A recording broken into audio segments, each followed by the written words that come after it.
ఇక డీటెయిల్ చూస్తే మహబూబాబాద్ కేసముద్ర మండల కేంద్రంలో పోలీసులు 10 కిలోల గంజాయిని పట్టుకున్న సంఘటన వెలుగులోకి వచ్చింది. ఈ సందర్భంగా రూరల్ సిఐ సర్వయ్య మీడియాతో మాట్లాడుతూ ఒడిశా రాష్ట్రం గజపతి జిల్లా దుంగస్థల్ గ్రామానికి చెందిన కిషాంత్ నాయక్ అనే వ్యక్తి ఒడిశా రాష్ట్రం నుంచి గంజాయిని తీసుకుని నవజీవన్ ట్రైన్లో అహ్మదాబాద్కు వెళ్తున్నాడని తెలిపారు. ఈ క్రమంలో ట్రైన్లో పోలీస్ చెకింగ్ ఉందని భయంతో కిషాంత్ నాయక్ మహబూబాబాద్ రైల్వే స్టేషన్లో దిగి అక్కడ నుంచి వరంగల్ వైపు గుర్తు తెలియని వాహనంలో వెళ్తున్నాడని తెలిపారు. గంజాయిని స్వాధీనం చేసుకుని అతన్ని అరెస్ట్ చేసి రిమాండ్కు తరలించినట్టు సిఐ సర్వయ్య తెలిపారు. ఈ కేసులో చాకచక్యంగా వివరించిన సిఐ సర్వయ్య ఎస్ఐ జిల్లా ఎస్పీ అభినందించారు.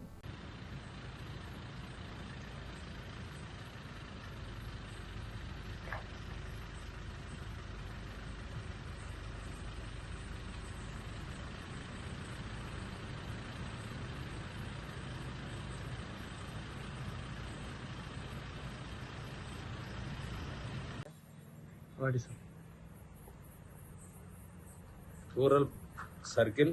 నా పేరు సర్వే ఇన్స్పెక్టర్.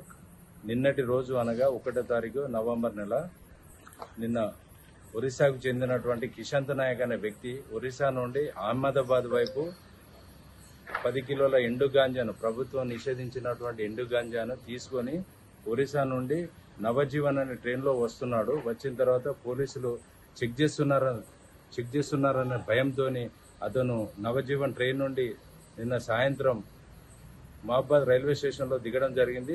దిగి మహబాద్ నుండి ఈ బస్ రూట్లో వెళ్ళడానికని ఒక ప్రైవేట్ వెహికల్ ద్వారా కేసముద్రం పట్టణానికి వచ్చి కేసముద్రంలో ఉప్పరపల్లి క్రాస్ రోడ్ దగ్గర దిగి అటువైపు నుండి మళ్ళీ వరంగల్ వైపు వెళ్ళడానికి వేరే వెహికల్ గురించి చూస్తుండగా అప్పుడు మన కేసముద్రం ఎస్ఐ గారు తన సిబ్బందితో కలిసి పెట్రోలింగ్ చేస్తుంటే ఈ పోలీసు వెహికల్ చూసి అక్కడ ఉన్న కిషాంత్ నాయక్ అనే వ్యక్తి భయపడి పారిపోవడానికి ప్రయత్నం చేస్తుంటే పోలీసు వారు కేసముద్రం ఎస్ఐ మురళి గారు మరి వాళ్ళ సిబ్బంది అక్కడికి వెళ్లి అతను పట్టుకొని చెక్ చేస్తే అతని దగ్గర ఒక 10 కిలోల ప్రభుత్వ నిషేధిత ఎండు గాంజా దొరకడం జరిగింది.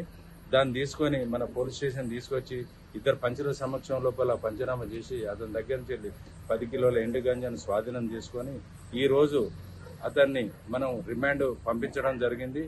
ఈ 10 కిలోల ఎండు గాంజాను పట్టుకోవడం లోపల ప్రతిభ కనబర్చినటువంటి మన కేసముద్రం ఎస్ఐ మురళి గారిని, అదేవిధంగా వాళ్ళ సిబ్బందిని, ప్లస్ రూరల్ సిఐ అయిన సర్వే అనే నన్ను, మా మహబూబాబాద్ జిల్లా ఎస్పీ గారు గౌరవనీయులు శ్రీ రామ్నాథ్ కేకన్ ఐపీఎస్ సార్ ఈరోజు మమ్మల్ని అందరినీ కూడా అభినందించడం జరిగింది.